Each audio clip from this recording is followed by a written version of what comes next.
முசிறி அருகே புதிய மேல்நிலை நீர்த்தேக்க தொட்டி கட்டுவதற்காக வந்த ஜேசிபி வாகனத்தை முற்றுகையிட்டு வேறு இடத்தில் குடிநீர் தொட்டி கட்ட வேண்டும் என்று கோரிக்கை விடுத்ததால் பரபரப்பு ஏற்பட்டது.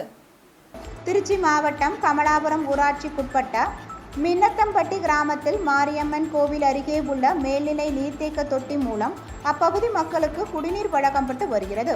இந்த மேல்நிலை நீர்த்தேக்க தொட்டி பழுதடைந்த நிலையில் இருப்பதால் புதிய மேல்நிலை நீர்த்தேக்க தொட்டி கட்டுவதற்கு அனுமதி வழங்கப்பட்டுள்ளது.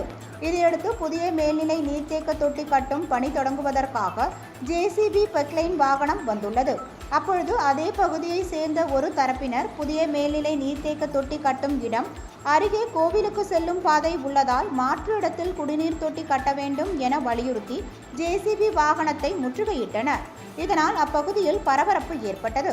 இது குறித்து தகவல் அறிந்ததும் தொட்டியம் போலீசார் விரைந்து வந்து பொதுமக்களை சமாதானப்படுத்தினர். இதனால் அங்கு பரபரப்பு நிலவியது.